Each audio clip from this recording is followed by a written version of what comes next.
rookie akong coach, pinili kita maging lead guard ko, sabay tayong kakarga dito. You'll be polished early. Oh yeah. At mahahasa ka ng maaga dito sa NCAA. Ian Guao Trial by fire agad. has only taken one shot so far. And he is not in the starting lineup for San Sebastian here in the third quarter. They're opting for a bigger guard lineup in Felibrico and Gabat. Veterano yung backcourt nila dito ngayon. So EAC will start the second half with this possession. Kinal has been silent and he breaks it with his first shot of the third. I told you, this guy is a corner and three-point specialist. Lagay mo siya dyan sa right corner, deadly. Lagay mo siya dyan sa right wing, deadly. That's the team captain of Good EAC. Backdoor sa ilalim. Castor now with 8 points, coach. Interior passing. Good pass by Leo Velasco on that underneath loop. Oftana uncorks, no go. Rebounded by Felibrico. Kinukulit ni Angeles. And TJ, being the veteran that he is, alam gagawin, natapigan. Double black eye. Siya na yung natapikan. Doon sa sundot niya, siya pa yung na-foul. So balik ang bola sa EAC. You mentioned earlier, Coach Hammer, it is important for EAC to establish a safer cushion against this young and unpredictable San Sebastian team. They're not going to stop. Ito si Kinal.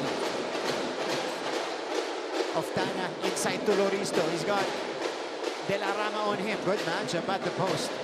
Loristo will post up the rookie. He sends it out all day for Wilmar. It drops in. Confidence of Oftana is sky high this season. Parang siya na yung default outside sniper talaga nila. And he likes that role. So ever since high school, yan yung ginagawa niya. He really has that shot from the outside. And now I think he's on his last playing year. Sabay sila ni Yuki Or sabay sila ni Justin dahil nag-residence din siya ng isang taon. Third triple of the game for Oftana. Felibrico, two-man game. That's Velasco scoring on the roll. Good catch there by Leo Velasco and ever so slightly kissing it off the glass. Now we pass it courtside. Coming from the dugout. Teka, tingnan muna natin kung masushoot ni Kinal. In and out for Nico. Now we pass it to Christine San Agustin. Christine, go ahead. All we have is all we know. Yan ang paalala ni Coach Rob Rabagales sa Stags as he reiterated his message before coming into the game, and that is to stay grounded in their foundation. Coach Rob also pointed out two key areas for improvement.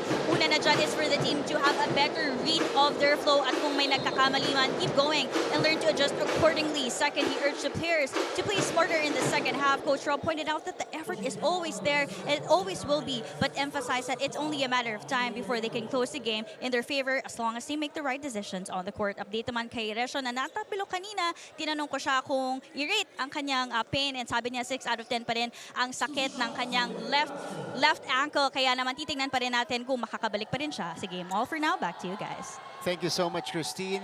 You saw Christian Risho on the sidelines. He's on the bench of San Sebastian, still hoping to come back, pero maganda yung instructions at mensahe neto ni Coach Rob sa kanyang team.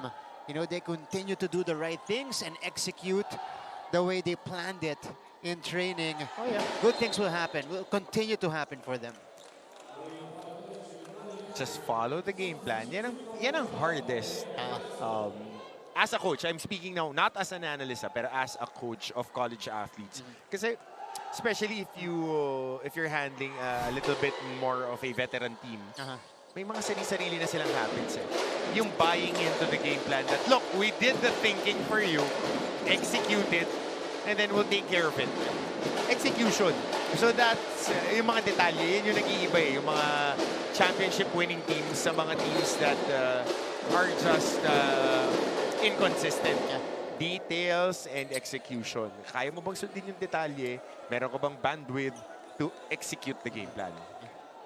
And Coach Rob is, you know, handed with this young lineup.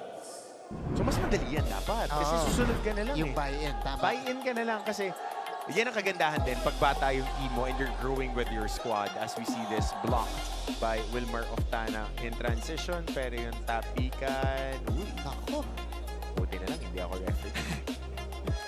Kasi kung pagbabasihan natin yung direksyon ng bola, it's on De La Rama. Pero kung last touch, mukhang kay Wilmar. Pero going back to dun kay Coach Rob, Yeah. you want as a, parang kaya yung mga coaches, pag sinabing rebuild, tear down talaga. Yeah, you have to get a new roster in check para one-track mind. Kung ano yung sinabi ng coach, susundin lang. And what have you done for me lately? Laging ganyan eh, lalo na sa Pilipinas. Maraming magaling mag-coach, lalo na sa social media. Maraming sasabihin, maraming ganito, pero hindi sila nandoon sa trenches. It's so hard to build a program because usually if you're building a program, you're looking at a 3-year window. You get your players, get them eligible, integrate your system, and then by the 3rd year, it should be coming into fruition. That's the usually, Yung the ganun first talaga. cycle. Exactly. Yun yung cycle eh. Kasi yung mga recruits mo usually on the 2nd year pa nagiging eligible. That's true. Ito, pero so far there's so much promise on this San Sebastian play so far. Pero ang EAC, gusto kong managwa dito. But the pass, it was anticipated by Castor. Felibrico. Tama? Stops the play. Steady oh. Dati titira niya yun. Yeah. That's true. Ito, looking to execute sila every time. De La Rama. Pasahan sa kabila. On top, 6 to shoot. Felibrico. De La Rama pulling the trigger and he knocks it down. 3rd triple by Janelle De La Rama. Good ball movement. Just milking the clock and swinging it and giving them the lead. Woo! Like say, babalik eh. 17 puntos na para kay De La Rama. Atake si Ochavo. Kinal off the catch. No. Oh, stolen by Ochavo. Pero wala yung tira niya. Clean up from Wilmar. Seesaw battle in the 3rd frame. Wilmar now countering with his own 15 points. That's a way to get that zone defense tired. Oh, Velasco is Travel, blanketed. covered, yeah. 46-45. It remains close. May timeout tinawag ni Coach Gerson Cabiltes.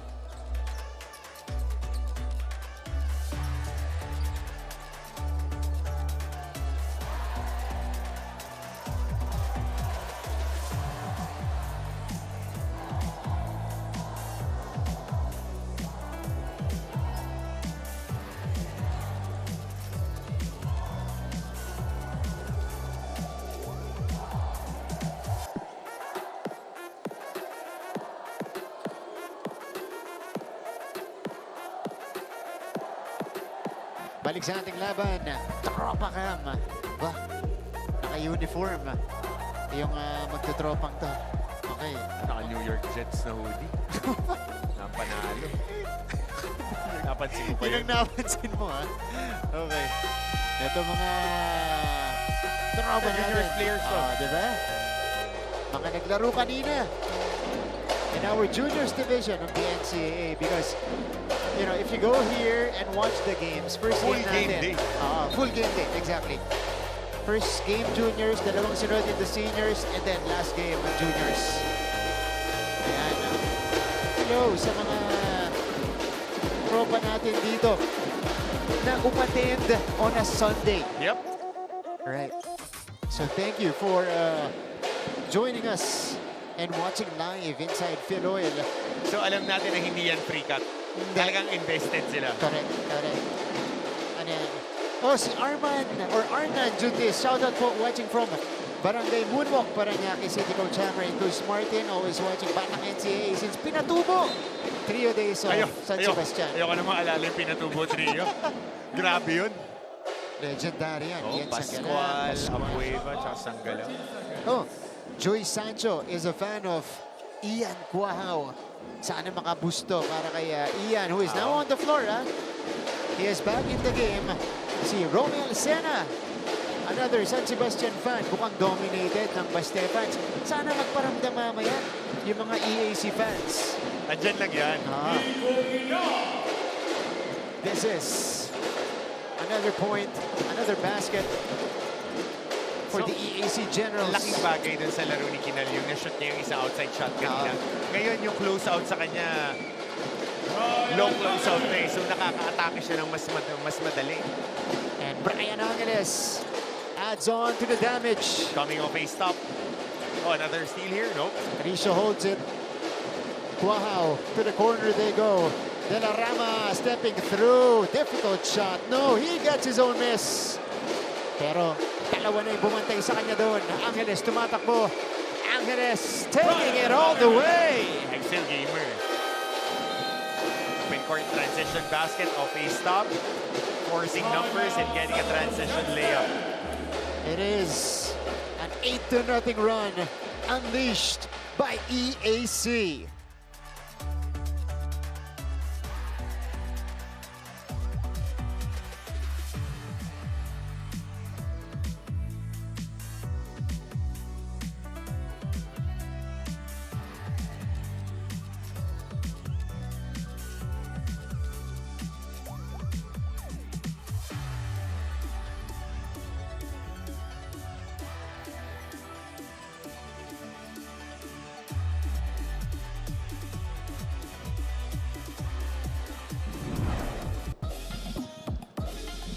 Back to the coverage, and EAC is rolling in the third quarter. Eto, nagsimula tayo 45-44, umabante na ang San Sebastian kanina. EAC coming back alive with an 8-zip burst. And it was ended by 2 baskets by Brian Angeles. So, panay layup eh. Angeles in transition, dalawa. Prior to that, Nico Kinal attacking the closeout. So, The Generals are alive in the third quarter. Ito yung sinasabi natin na separation na kailangan nila against a young team like San Sebastian. And now they're ahead, 52-45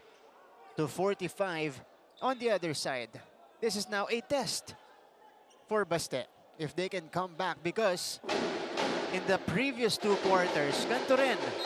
You know, they faced deficits throughout the game. Nakakabalik sila so far. the key part will be getting Ian Guahao going. Kasi this guy is, how you've been saying throughout the coverage that he is very, it's a very good point of attack. Na shooter, scorer. Pero nadidepensahan din kasi dahil papalit-palit yung bumabantay sa kanya. Halin-hinan talaga. Tapos sumusona pa rito. Kailangan maging mas assertive siya kasi the shots should be taken. Kasi ayun, gumagana si De La Rama, gumagana si Castor. Yung Guahao lang talaga yung missing link dito. Tignan natin. Shoot that. There you go. He heard you, coach. There And you he gets go. the bounce. There you go. First basket of the game At saka for pagka Ian Guahao. Guahao yung apelido mo, dapat di ka mahiyain. The younger brother of Deo Guahao, Fletran. Iverson screen. 4 points now for him. Lead is down to 4. Brian Angeles stolen. What a snatch by Risho, and they have the numbers. Risho, no. Follow-up, yes, for Lumanag. I told you, they're not stopping. This is a young squad that they would force turnovers. And the moment that Guahao makes a shot, mag-iiba yung complexion eh. Right on cue, they get a 5-0 run off a timeout. Brian Angeles off the glass it in. Tough shot. Yeah. Nagising na rin itong si Angeles, who now has 6 points all in the third. Malaki yung guard din kasi he's around 6'2 eh. Tapos pag si Guahao yung may bantay sa kanya. Lumanag surveys and sets things up.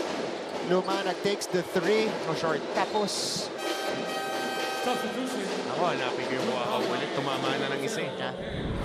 Kaya meron kong ganun eh. Court awareness na... yeah, Lumanag. Oo. Naiwasan itong depensa ni Ochavo. That Good was footwork. Yeah. Ganda ng pivot niya doon.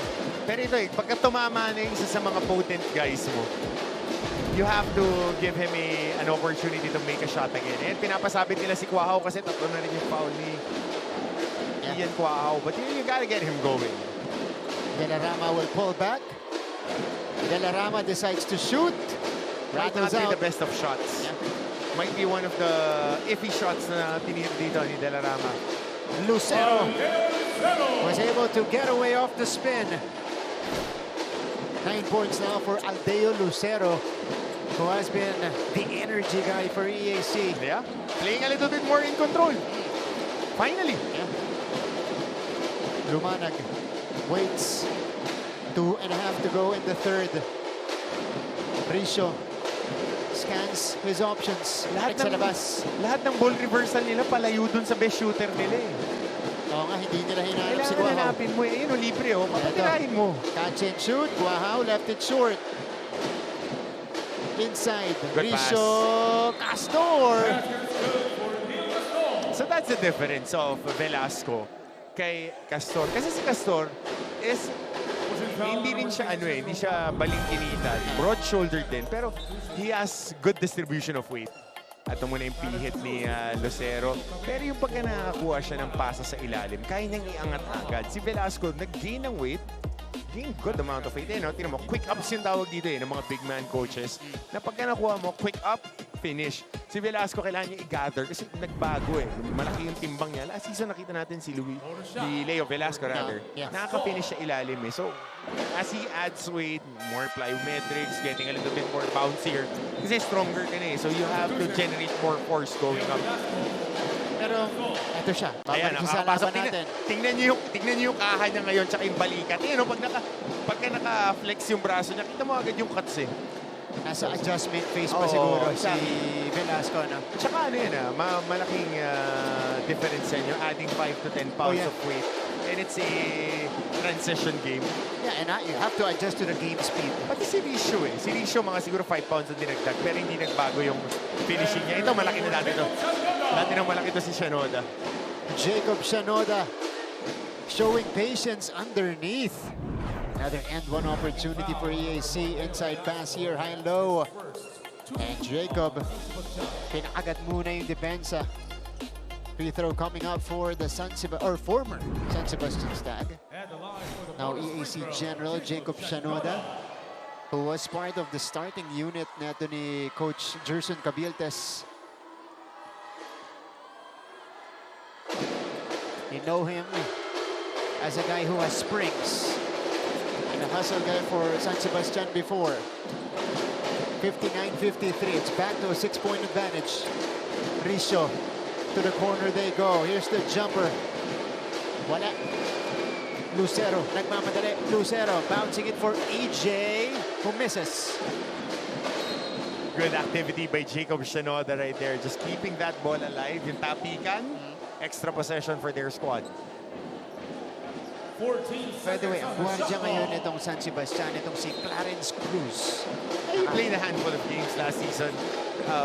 Passable outside shooter. Just needs a little bit more confidence and a little bit more playing time. Can shoot from the outside. Jude Bagay able to sneak one in. Post action, straight post. Hindi na binaba yung bola.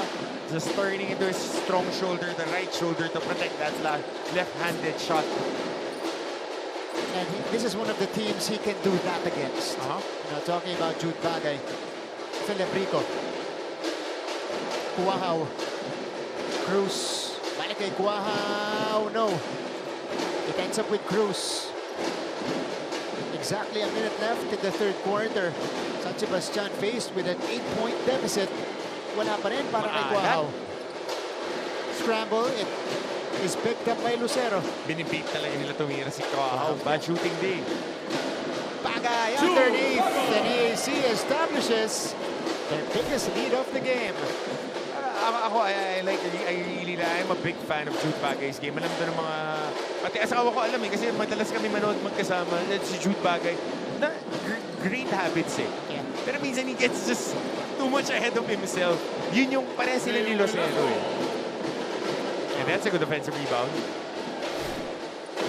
So EAC. Babalikan nila yan. Babalikan nila. Gusto nila yung matchup na yun. Pero big ang nakatapat kay Bagay. Sa swing nila rito, kung sino nakatapat kay Guahao, pinopost up nila. Ito si Bagay ang kinatauhan ni Guahao. Step back by Lucero. I don't think that's a shot they wanted. So at the end of the third quarter, EAC with a much better performance, extending their lead to 63-55. We'll be back for the fourth. Angeles with 6 points, Bagay with incursions underneath the basket. And more importantly, they stuck this 2-3 zone in the face of San Sebastian. Their best shooter couldn't knock down shots in Ian Quahao. Let's see if they can find another one that can break the zone. And if Ian Quahao can get out of his funk. Yeah. So we begin the fourth quarter. Nakita niyo yung scoring natin kanina. EAC outscoring San Sebastian 25-18 in that third frame. Kaya abante sila ngayon ng 8 puntos, 63-55. Risho playing with an injured left ankle. Felebrico from the corner. Wala pa rin. Cabad comes up with it. De La Rama atake. Try to feed Felebrico pero masyadong masikip. And the San Sebastian players are Sabi natapik looking daw. for a review. Oh. Pero walang review dito. Wala ring challenge. Yeah. Kumbinsido sila. Pero sa EAC bibigay, Aldeo Lucero has had a solid game so far. 9 points for him. And here he is. So ayun na naman yung automatic backdoor. Reject ball screen, atake sa kaliwa, opposite corner. Dahil lahat ng tao, kahit sinong nag-basketball, laging nakatingin sa bola, pag hindi ka naka-chest to your man dun sa corner, automatic pa backdoor eh. So dun sila nakakakuha ng mga knockout na baskets. And they've been doing this for the past 3 years. Oh, yeah. Kasama niyan sa offensive package niya mga ginagawa ni Coach Gerson. Sa lahat ng teams niya across any league. Nanakawan pa ni Baco ditong San Sebastian with the 2 points. Pinawian ni Risho sa kabila. So tit for tat to begin the fourth frame. Lucero, yes. Aldeo Lucero. Kita mo pag in control, ang hirap kasi ang bilis niya. Tapos napipilitan yung dumidepensa, bumakpedal. Kasi ang liksi. Talagang ganyan laruan nito ni Lucero. And there's a steal for EAC. Bagay. They don't have the numbers. He got tripped. But there's a foul. This gives us an opportunity to go courtside with our fourth quarter report from Christine San Agustin. Christine? Thank you, Martin. We cannot just accept that we are at the bottom of the barrel. Ayan ang paalala ni Coach Gerson Cabilte sa EAC Generals as he also reiterated how badly they need to go home with this win. Coach Gerson also reminded the team of how they need to continue playing with composure and a sense of urgency because for him, winning this can reclaim their identity as competitors in the game. All for now, Martin and Coach Hammer. Thank you, Christine. Yung pala yung nagpagising para dito sa EAC in that third quarter. And, you know, you gotta zoom in on their sense of urgency. Especially in that third frame when they had the 8-0 run that really opened things up for them. And they just need to find that groove na pinpoint, sino yung mga... Kasi ganun yan eh, may hierarchy talaga lagi. Ano yung points of attack natin? Tulad nito, ito yung huling foul kanina kay Jude Bagay na natisod eh kasi susundot ng bola. It wasn't a shooting foul. Pero tapos So, oh, nice block coming from De La Rama. good defense by Juniel. Ito na si Ian Quahao. San Sebastian facing a 10-point lead. Oh! De La Rama collects. Shot clock is down to 8. Gabat will make his move against the rookie. That's a foul. Hand check foul on EJ Castillo. So this is another guy they can get going. Yung cross arm talaga na impeding the motion of our attackers dito sa NCAA. I'm giving a big thumbs up sa officiating natin. They've been very consistent from game 1 till the current game. Na consistent sila na if you're impeding, that's a foul. Lucero with the steal and the score on the other end. Na-experience. Na-experience. Hindi nakita yung kaliwang kamay. But that was a good move by Aldeo Lucero. So sobrang bilis niya. And nasa kabilang angle yung referee. Yung konting-konting tapik sa braso, laking bagay. It's not an offensive foul. 13 puntos na para kay Aldeo Lucero off the bench. He is their biggest producer off bench so far. Gabat going baseline, nicely done. Nice defense by Shanoda. Lucero bounce pass. EJ with the left hand. Good and selfish play by Aldeo Lucero. He had 2 successive attacks and then giving up that extra pass. Alam mo, ang ganda na nilalaro niya yung pag-i-ease and control niya. Biggest lead. That's it. Gabat for 3. Maalat ang shooting ng San Sebastian ngayon. Walang mahulog dun sa mga binibigay sa kanilang outside shots. Single 7 high ball screen. out of 23 from long range itong San Sebastian. Lucero going around the defense. Off the glass, too strong. Risho is down. De La Rama. San Sebastian looking to set things up and finally break the dry spell. They go to Guahao. Gabat steps into a 3. It's good. Ito na si Polo Gabat nailing his first shot of the game. Saka nakita mo, in-embrace niya rin yung role ng pagiging defensive player. Ako, I like the development of Gabat. Grabe naman. Grabe naman yun. When crafty against 2 defenders. And that's the perfect word. Crafty post player. Itong si Jude Bagay. Saka hirap nun, splitting the help side defender on that 40 kasi yung baseline help. Ito muna yung bounce pass. And then, finish muna to. Ayun, no? Basic. Hindi extension eh. So you're just protecting the ball. Ang tatawagan ng offensive ball is if you extend. This was the bounce pass. And left hand flick by EJ Castillo. But I want to see that post move. Post move, splitting the double team off the baseline. Ang hirap nun. We'll get it later. Pero itong EAC, 13 puntos na ang abante. Felibrico misses on the bank shot. Ito na si Tolentino, kakapasok lang sa ating laban. Another veteran point guard sa lineup ni Coach Gerson. A steady lead by EAC. They compounded on their third quarter performance. Jacob, heavily bothered and finally is able to fish a foul. I want to see that again on the replay of that post move by Jacob Shanoda. Kasi nakataas yung kamay ni Polo Gabat eh. Yun lang, 5 fouls pa si Polo. After showing that highlight. Ito yung post up. Spin, baseline, that's the double. Splitting it. Kinuha pa sa kabila. Yep. Just crafty, great footwork. If you want to see guys who have great footwork, yung si Bagay, ganda ng footwork niya on the post. Yeah. Nagpadala pa. So alam mo, help grade school pa lang big man na eh. Kasi Pino gumalaw sa poste. Kasi ang hirap i-develop niyan. I mean, you can be tall, you can play big, but those post players, it's not about upper body eh. Soft hands and coordination. Yeah. kailangan parang naka-blue suede shoes dyan. Yeah. Dahil linggo eh, parang Elvis Presley dyan sumayaw. Kailangan pinong-pino kasi madalas nata-traveling yung mga quick moves na ganyan. Yeah. Lalo kapag ayun, yung matatangkad, awkward yung movement. Jude Bagay. Blue suede shoes eh. Blue suede shoes. Classic. Sunday eh. Yun ang narinig ko kanina driving here. Alam mo na. Sabi ko sa'yo, pagkagising ka na alas 4 ng umaga, nagwawalis ka na rin ng tapat ng bahay. Pero hindi pa kumaka-crossover doon. I-comment nyo nga po kung alam niyo yung songs na to. Okay, the biro lang.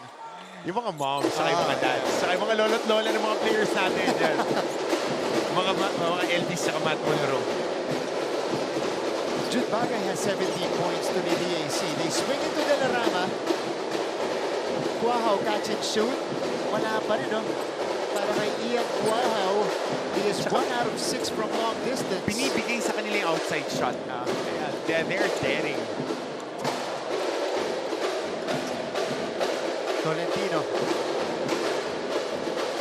Tolentino is got Castoro on the switch. They go to Shanoda with 4 to work with. Outside pass. Oftana beats the clock. Good zip pass. Tsaka, ang laking bagay nung facing the basket. Face basket. Ito naman, hindi ganun kaganda yung post. footwork ni Shinoda. He's more of a 2-foot finisher. So you skip pass. Ganda bagay nun. Ganda nun yung face basket.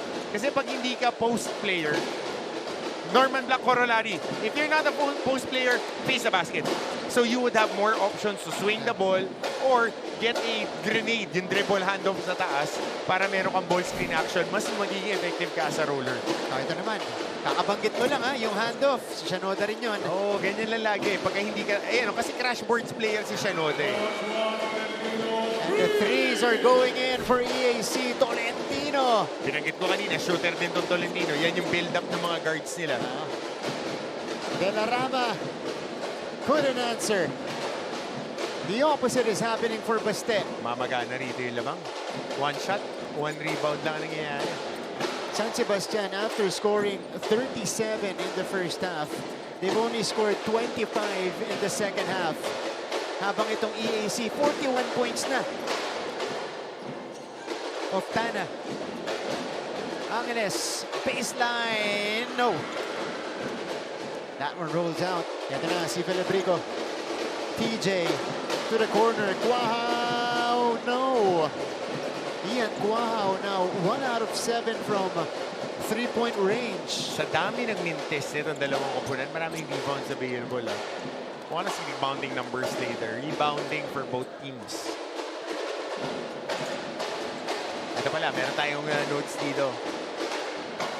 So 40 and 40. Yeah.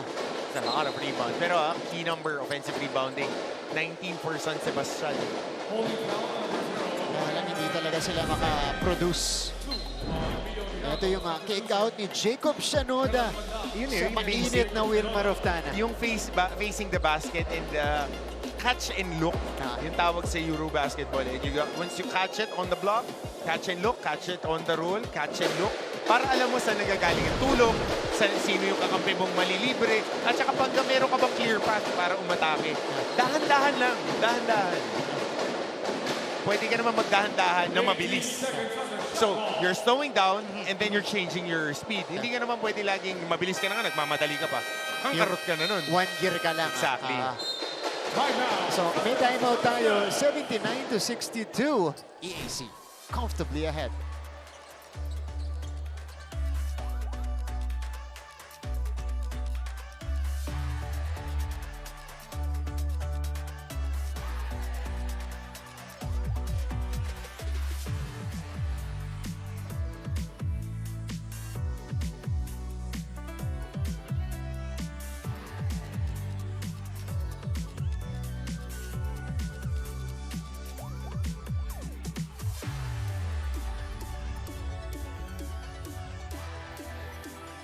Balik sa ating laban, Coach Jerson Cabildes took his team a while Coach to Stevenson get them Shu. going. Yeah. On Coach Steve, of course. Oh, I'm the mentor of Coach Jerson. si Baron Davis ba to? Ito yung profile picture. Oo nga, BDD Na yan eh.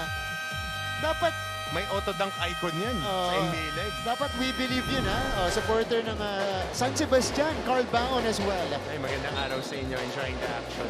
Commenting on YouTube. Coach Hammer, shout out po! Sabi ni John Albert Santos. Ayan, supporter ng EAC. Ayan, magandang araw sa Kilala iyo. mo ba to? Hindi ko alam eh. Sa sobrang dami kong kaibigan. Kasi, alam mo may certain... Ay! Everyone Coffee. coffee. Oo, yan. Mga kaibigan natin yun doon. Yan. Meron kasi ako certain kinship sa EAC dahil kay Coach Nomar. Okay. So, mga kaibigan ko, one of my closest friends, si Jim Biray, married one of the female basketball players ni Coach Nomar sa EAC. And barkada kami ni Jim. So, we always spent time there. We were able to shoot after our playing careers. Tsaka naging player din ako ni Coach Nomar. Okay. So, yung EAC, even before they joined the NCAA, nakaka-workout ako doon, certain kinship of na on the community. So alam mo yung Oo. kultura, kumbaga. Iba doon. Tsaka ang ganda ng facility. Isipin mo, para kami Olympic Center. May pool, may weights room, may court, may volleyball court, may mini court oval sa taas. So, Located in different levels Oh, yeah. Of the building. Yan yung, tsaka ang gagaling EAC ng gym. mga physiotherapist graduates Oh, yeah. nila. Center for Excellence nila yan. PT and a lot of other medically affiliated courses. That's right. De La Rama. Still trying for San Sebastian here. He has a double-double. Pero itong si Jonel De La Rama. Medyo humina yung scoring here in the second half. Look at this, coach.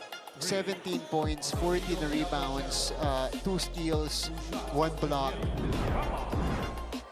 And in the future, if he keeps up, if he keeps producing these kinds of numbers, this is mythical 5/MVP material. Yeah, right now, Yeah. with the way that he's rebounding, again, when you compute the numbers, when it comes to our top 5 players, it's stats based, and it's there is a heavy load on rebounding.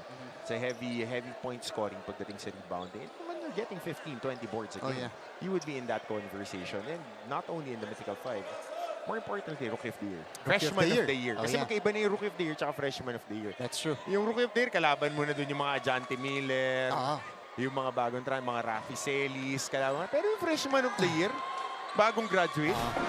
But we can also argue, napapalag dun si Junel. 23 rebounds. Oh, yeah.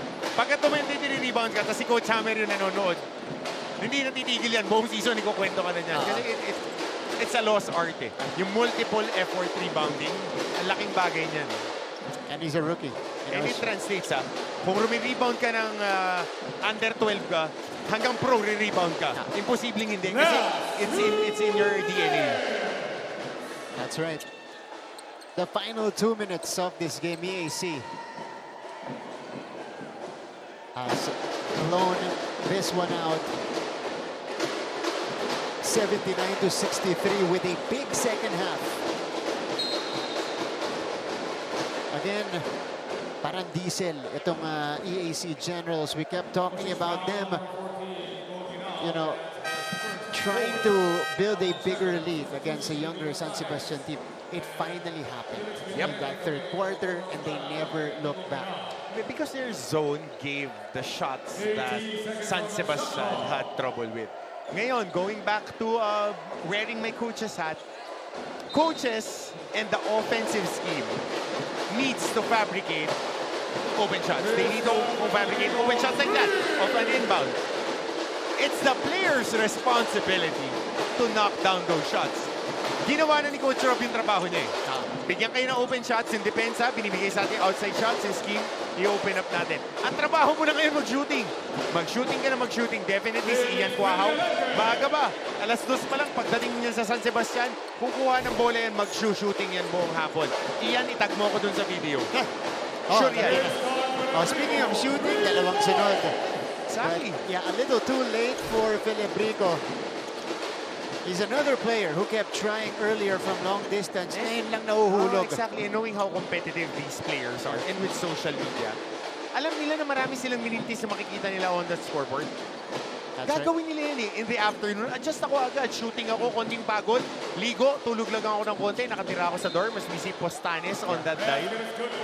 Ligo lang ako, kain ako ng marami. Bawi, recovery meal, tulog. Simba ako sa Basilica. Akyat ako ng alas 5 hanggang alas 7 ng gabi. Libre yung ilaw. Hindi ka naman papatayin ng ilaw ni Father Verge.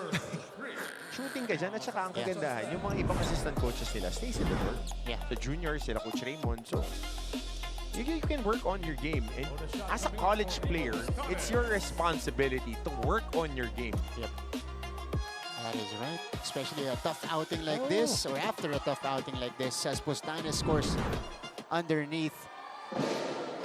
Coach, ito yung EAC. From the previous game pa nila. Kasi in the preseason leagues, ang ganda ng pinakita nila performance. Definitely. They won a championship in the preseason. Exactly. And it hasn't translated so far here in the NCAA until the last game against Arellano, up to now against San Sebastian. Saka again, it's a classification round.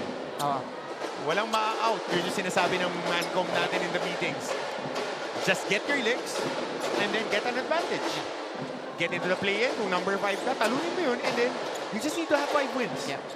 Get into the play-in, win in the Final Four, win in the finals. Those are the 5 most important games. Whoever is the healthiest, whoever is in the tip-top shape, whoever has the best players available, that's the team that will win a championship. That's right. Ganun kasimple yan. Even the trajectory of the team. Whoever's in the peak point And they're higher than the peak points of the Yeah. other teams. Has a high chance of winning this year. Okay lang yun. Number 1 ka, pero ubos yung player mo. Uh, I mean, sunog na. Burnt out. Hindi na makatiin. Walang next level. yeah. So doon nagkakaalaman yan. Alam mo yung Marty, kung nagpapakondisyon ka, when it comes to long races, marathons eh. Yeah. Kailangan may pacing ka sa sinasabi. Sino yung may baon sa dulo? At saka sino yung mas malalim yung rotation to sustain throughout the season. And then when it's winning time, when it counts, everything is firing at the right moment. And if you want to win a championship, you have to dig deep. Yep. At kailangan may uhugutin ka. Final seconds of this game. It is the EAC Generals coming away with yet another win here in the competition. The final score is 86-71. They're led by 3 guys in double figures. Wilmar Octano with 18, Jude Bagay with 17, who is our best player of the game, alongside 1 rebound, and Adeo Lucero contributing 13 off the bench. The EAC Generals did it courtesy of a massive second half. You know, outscoring itong San Sebastian 58-34 in that second half alone, because it was a 1-point game at halftime.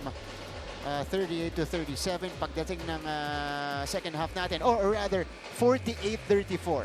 Yun pala yung output natin sa second half.